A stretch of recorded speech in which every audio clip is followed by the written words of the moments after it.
it's Carmen from Cherished Legacies in the Well Chronicle Life, and I'm coming here tonight to share the content from last night's webinar. So the webinars are through October, the last Thursday of the month at 8 o'clock. We'd love to see you live on one of those because you have a chance to win free storage, but we understand everybody can't catch it live and wanted to record the content so you can either watch it again to refresh yourself, or for those who missed it, this month's theme is holidays because that's what most people had requested. So let's get started. You'll see this picture of me. This is the only time I won first place in a Halloween contest, and I was a Martian. I think my parents used like 5 rolls of aluminum foil here, and that was fun. So I want to share the quote because I really want you to understand that organizing your memories, telling your stories, which I really want to emphasize is so important to go along with those photos and videos, is so important. And what you're doing is important. The holidays are the perfect time to begin weaving the tapestry of family stories, a legacy that nurtures resilience and strengthens the bonds connecting generations. And what research has shown over and over again is that children from families that have family narrative, and not necessarily all good things, we'll talk about that, have stronger bonds and the children are more resilient. So telling your stories matter. And what we'll cover, we're going to first go over some smart holiday photo tips, and then we're going to do touch on holiday interviews and simple holiday organization. And this photo is from a little bit later in my Halloween days. So last month we went over the quickest, easiest, most simple tip ever that really works, and that's clean your lens. This tip is going to be just as easy. I'm not going to go into exactly how to do it on your phone because everybody's phone is different. But I'm going to just make you aware of this because this has been a game changer for me. And I'm not going to go into why it is really, but there's digital zoom, optical zoom. There's also now on some phones a hybrid, but I'm just going to keep it simple to digital and optical. And you can see there is a extreme difference on digital and optical, right? So digital is like when you crop a photo and you keep cropping and cropping and cropping, what happens? It loses a resolution because of the pixels. But optical, you see, is not doing that. So it's really those lenses. So if you have a phone with lots of lenses on the back, you probably have optical. So what that is usually on the bottom of when you bring the camera up, they'll have one times, 3 times, 4 times, 5 times. If you have that, then use that. Don't do what I've been doing forever and pinching and doing like this to zoom. When you're doing this to zoom, then you're using 9 times out of 10, probably all the time, a digital zoom, right? And the digital zoom is not optical. So instead of doing that, go down and use your presets that are there. And that's what they're for. Another thing just to say is even better is if you can get closer, but we know we can't always do that because if you got closer to this rabbit, the rabbit will run away. So that is my simple tip. Or a simple change for today. Okay, so with everything in my life, I make a plan, and so this is no different. Make a photo plan for the holidays, and when we're talking about holidays, we're talking throughout the year. And so, here's some really great questions to think about when you're making this list. So just like you would make a list of for a wedding of what photos you want to make sure to take, make a photo plan, a list of what you want. What traditions would I miss if we didn't do them? And I want you to really think about that. And that is what the photos you need to take to capture that and to tell that story. So, what traditions would I miss if we didn't do them? The second, what decorations or symbols do we use every year? What do you pull out? What decorations? Why do you pull them out? Where did you get them? How did that get started? So tell that, take the picture, tell the story. Who do I want photos of and in what combination? So for holidays, a lot of times we see family we don't see all the time. Is grandma coming over? So you want to make sure you get grandma and all the grandchildren? Write it down, whatever that is. The fourth one that I didn't put here is I would say, what food do you have? What recipes that you just can't wait for in a holiday? So like I'm not a big hot dog, but I love hot dogs at 4th of July. So I want a really good shot of the hot dog platter, right? Or is there a recipe you only cook at Christmas and you love it? Take a picture of it. Even better, take a picture of it being made. Some other little tips, take the photos early so you can enjoy the moment or enjoy the day.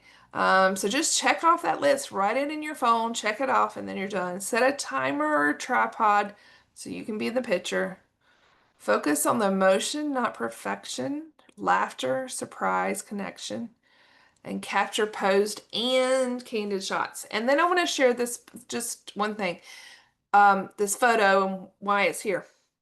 So, nobody really wants to look through 50 pictures of every gift being open, like at Christmas or birthdays or whatever. So the solution we have in our family, we've been doing this for years, everybody knows, so everybody doesn't put their gifts away, is at the end when everything's opened, then everybody lays out their gifts. So this is one person's gift. They lay it out usually in the chair they were sitting in. Sometimes they're sitting in the chair still and they lay it out all over them. Sometimes they sit beside it. Sometimes it's like this. So I know this was my dad, and these are all the gifts he got that Christmas.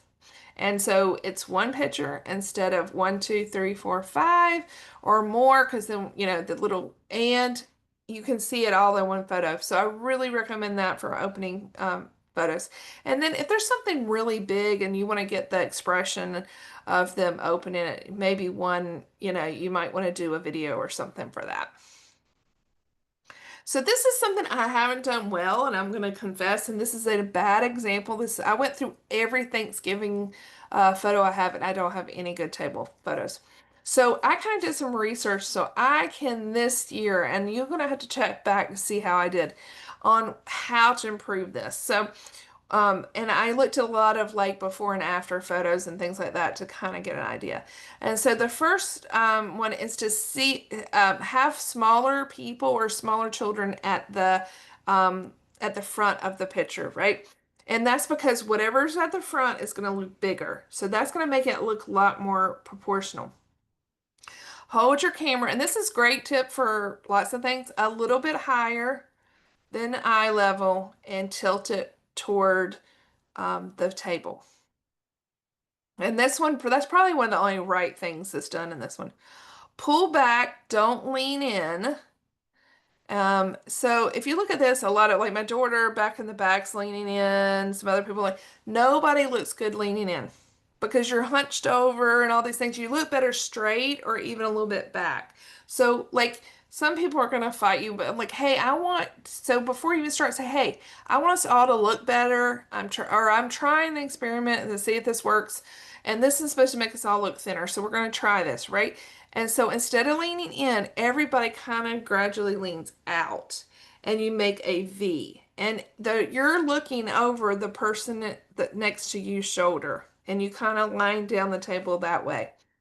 And it adds a depth and a balance. And so the person at the end of the table or the end of the table will be the point of the V, and you're going to come out. The front row, instead of your shoulder, because everybody thinks the person in the front row has a fat, it's not that you have a big shoulder, it's that you're at the front. So instead of having your shoulder, twist your shoulder back a little bit and open up your chest and show your chest instead of that arm in the row. So those are some tips. I'm hoping they work for me, and I hope they work for you. So more table tips. I'm doing a lot of table tips just because when I think of holidays, a lot of times we're at the table eating for during the holidays. So just remembering back from last month, we talked a little about photo journaling. We're going to be intentful. We're not going to take lots of photos, but we're going to take really good photos intentionally. So maybe one overall of the table, if you have the table decorated or you have a lot of nice photos on it, and then photos, not photos, food on it. And then detailed, maybe a few detailed of the favorite things on the table, favorite foods. I love to shoot overhead. So, I mean, even standing in a chair or, reaching up or whatever that looks like with glasses. I love this one. This one has movement in it instead of just a boring table. Another thing I've started doing, this one down here, I took the right one at the bottom one, and it's food. And a lot of times, your hand, it's boring. Okay, stop putting it straight down from it. and just do shoot at table level. And I love that my spoon is already in here. The thing I would not do is, you can see these, I would move those distractions. Okay, so we're going to talk about a little bit about fireworks. The best number one thing I can tell you, two things I'll tell you. One, practice nighttime shooting before the fireworks start, or even better, like the day or two before. And these things are really applied to fireworks, Christmas trees, night lights, all those kind of things. And just play with the settings on your phone. But the biggest thing that has helped is get a tripod. Tripods are cheap for your phone, like less than $20. Get a tripod, because really the most important part is keeping it still, and it's very hard to keep it still. If you don't have a tripod, my advice is to make your body a tripod, in the sense that of keeping your arms really close to you um, when you take it, and just being really still. And sometimes if you make a V in front of you and keep your arms, instead of out, keep them to you and take a photo, sometimes you can get it still enough, or lean up against something to stabilize you. But I really want to show you, these two are my favorite. And these aren't like all these award-winning photos, but it's not really about the fireworks, because you know what? You can find good fireworks photos. It's about telling a story. And these are my two favorite photos of 4th of July. And the fireworks, you know they're there, but these aren't like particularly great of the fireworks. But it's that it shows my son and my cousin's son watching together. And for me, that's telling the story. It's important. And then my daughter and my cousin waiting on the end of the pier to see them. So don't get hung up on um, the perfect photo, the perfect fireworks, or all that. Just keep practicing. So we're going to go into interviewing and storytelling. I absolutely love, why now? And when I say why now, why holidays? It's just the best time. Naturally, families are coming together. It's a perfect time for meaningful conversation. It's convenient because people are together and they're relaxed. A lot of times during holidays, people are sentimental, and they'll talk about holidays in the past and things you did in the past. And a lot of times we're reflecting. So it's a really great time, I think, to get started.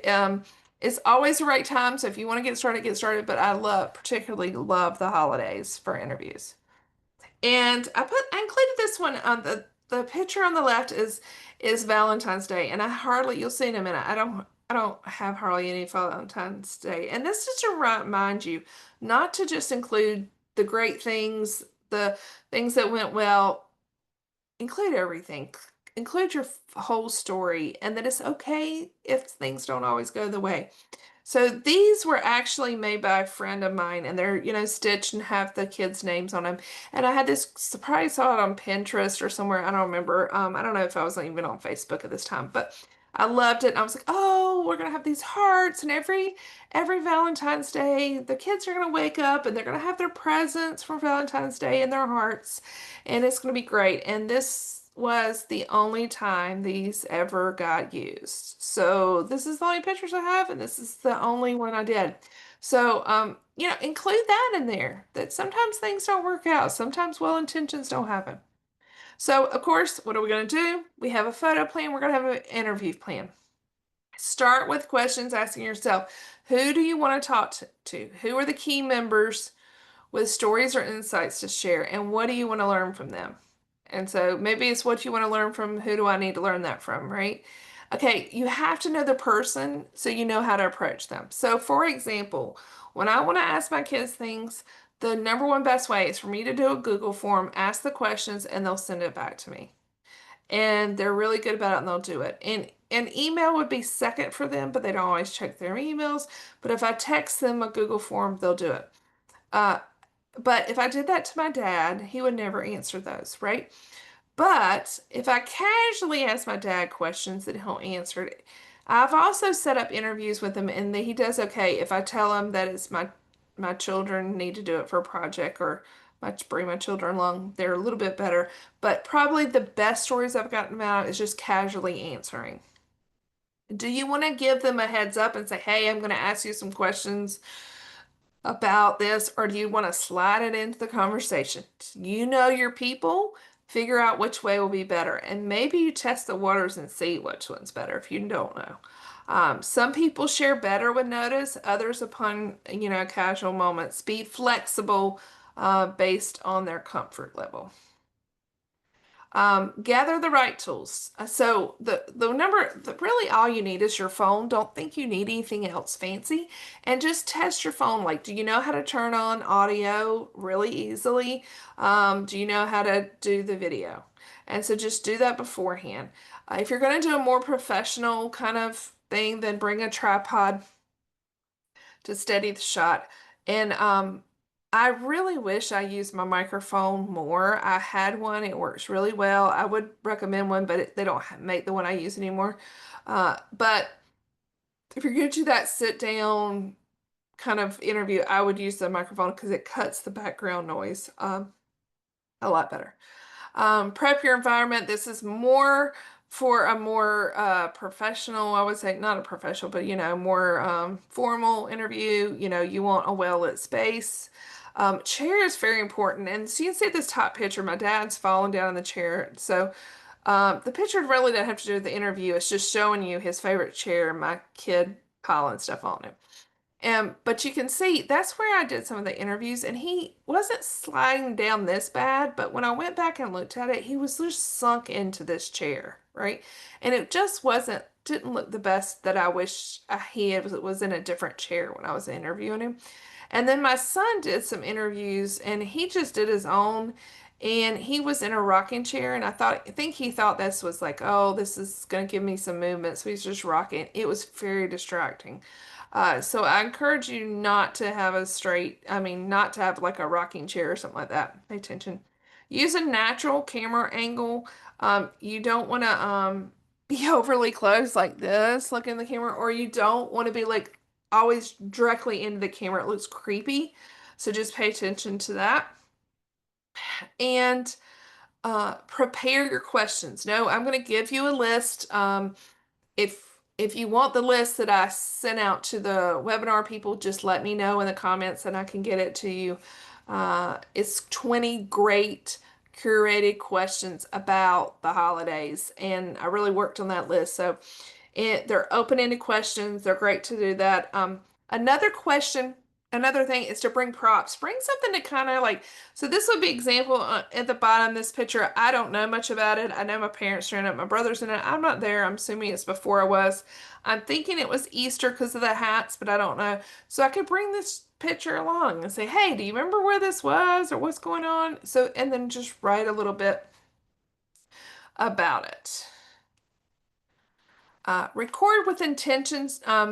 So one thing is to start. I really wish I had done this when I did my dad's. It's just start a new recording with each question or story, because a lot of times I had to go back and cut it up, and because I wanted to move it to different albums, and how I thought I was going to organize my albums ended up being not how I organized my albums. So I think it's easier to put them together than take them apart. So I suggest do small little snippets of either audio or video, whatever you're doing. Pause naturally between topics, keep it rolling. Label files clearly. So when you're organizing later, it's easier. So you can go in the phone and actually make label them. And one of the most important thing is to be present. I know this is crazy, but I didn't do this well at times, is to look at them. When I was interviewing, I was too concerned about seeing what the next question was and checking off all the questions than really paying attention. So lean in, truly listen, because if you truly listen, you can probably have a follow-up question. Uh, you know, react naturally, nod or laugh, and don't stress about what's next. And so this is something very important for our holidays. Almost a lot of holidays, one of our things is we call it frogmore stew, shrimp bowls, another name for it. So I encourage you, take a picture. I love this. Like, there's a spoon actually in it instead of the instead of just the pot, and like why is that important? How did that start? How did that tradition get started? And the recipe, things to include. Okay, so we're going to start with organization. Again, this is organized in a Forever account. There are lots of reasons why after searching, this is what I decided to organize all my photos in, and I have lots of reasons for that. So watch some other videos or contact me and you can get into that. But you can use these tips probably in other places to organize. So this is my top level album, and I'll show you that in a minute. But my top level album is holidays, and the first thing I don't think I've told you last week is cover your cover photo. So the cover photo is what's showed here.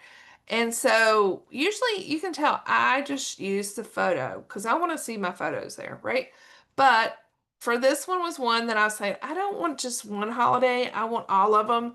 So you can go in Canva, you can go in Artisan, which is a forever software, or other things and make them.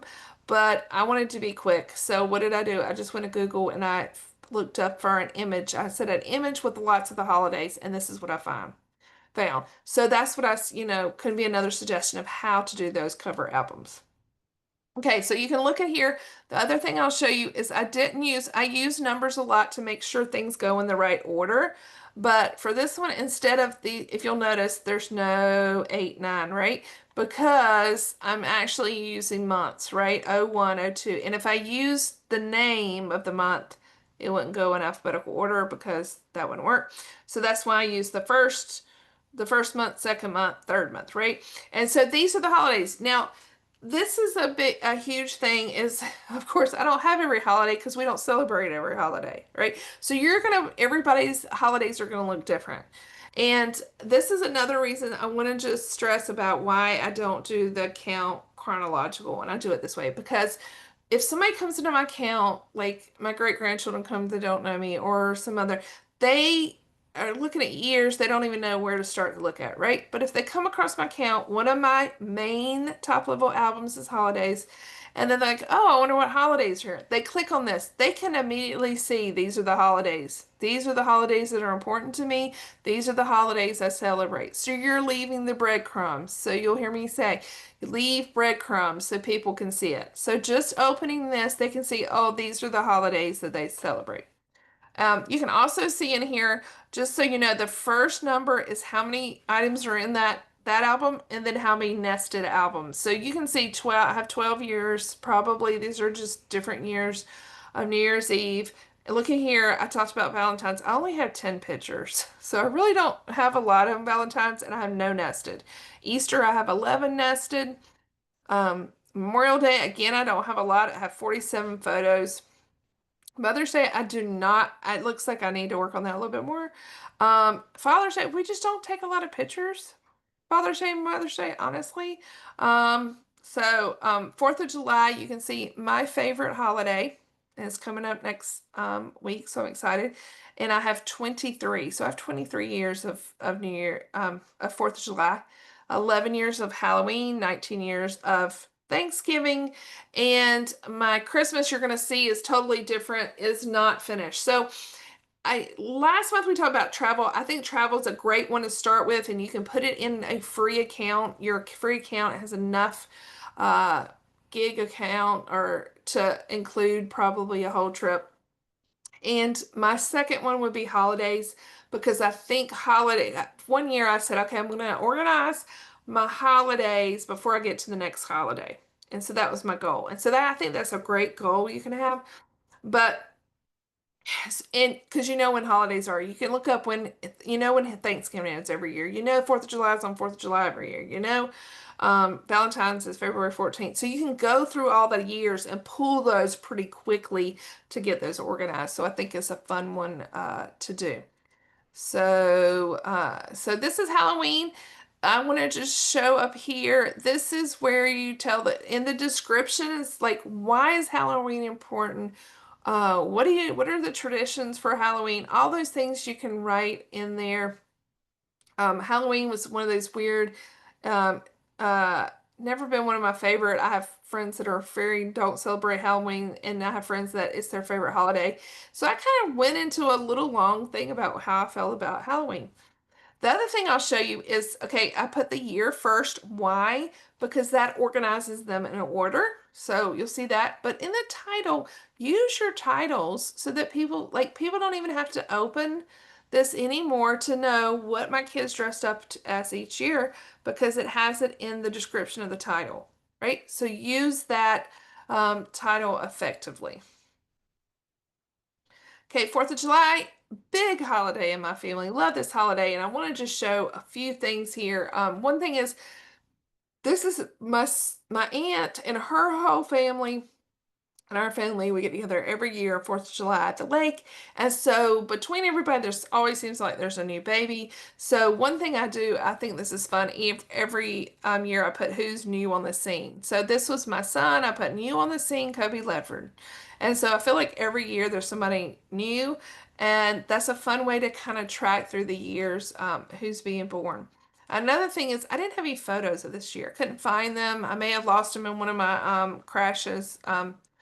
External drive external drive crash, but I did go back and I have all my albums scanned. In this scanned albums, I went back to 2002 and found these pages. So I left the scanned album. So these pages are in two albums and they can be in multiple albums and they don't take any more space. And so I've added them here so that I know this is part of 4th of July. And then I went on and I cropped and I'll show you real quickly. So this is actually in the light box. And then I'm going to pull it out so you can see this whole thing. If you double click on a photo or item in Forever, this is your light box. And so you just go in here and edit. And so if you edit, then you can take parts out. So I just edited this and this became this photo and this part here because I just wanted a couple of photos in here too. And this one's here, and that one there. So, and also I didn't write a lot because you can, if this was really my count, this is just a screenshot of my count. You could click on this and it would pull up and you can read what I wrote in the scrapbook. So I feel like that's done. And that's how that works. So that one's so let's go to Christmas. That's probably my biggest. A lot of people ask me. This one is not complete. I'm not 100% organized, but I have my structure like I want it. And it's got some fun things about it. So the first one is my Christmas, my childhood. You can look, I only have 57 pictures of all my childhood. Then I have two. Now these are numbered just to be in order. Two is Ocean Isle Beach Thanksgiving weekend. After Thanksgiving is really when I feel like my Christmas begins. And so that's why I decided that one. We have a Happy Birthday Jesus party. I've had that for 17 years. And they're like Christmas. The best thing I can describe it is it's like a kid's birthday party. And we donate things. People bring donations. And so in each year, I have a description of who came and the theme and all that. But overall, I have, in the overall top level album, I have information about why we started that. We also started St. Nick's Day, but we have a little twist in our family. It's a little bit different. So I have that one. Christmas activities is everything else, parades and dinner parties and all those kind of things. Christmas with a family. So this is extended family. So we'll have my mom's side, my dad's side, all those things, different sides. Christmas at home is a nucleus family. Christmas decorations, we'll see in a minute. Christmas cards. I finally added favorite Christmas recipes because I could never find the recipe when I wanted it. So basically now anything that we have traditionally every Christmas is here. And then I have my Christmas album scanned. So this one's under, you can see easily Christmas, my childhood. And I want to show it for a couple reasons. One, I didn't have a photo of this. This is a story that's been told over and over again. And I didn't have a photo. So what did I do? I Googled and found it, right? And the story was that I really wanted roller skates for Christmas. I was a brat, and the last present I got was this, and instead I got the Speak and Spell, and I cried because I wanted skates. And to this day, I cannot spell, so I don't know if I didn't use the Speak and Spell or I was beyond hope by that time. So a lot of people laugh about this little present. So Saint Nick's again, I think I showed you.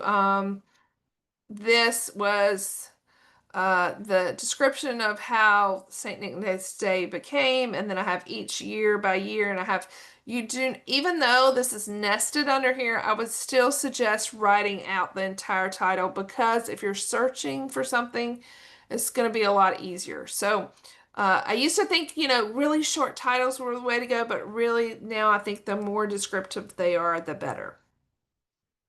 So this is under decorations. I have lots of different albums under there. So one of them, each kid has an album because each Christmas Eve they get an ornament.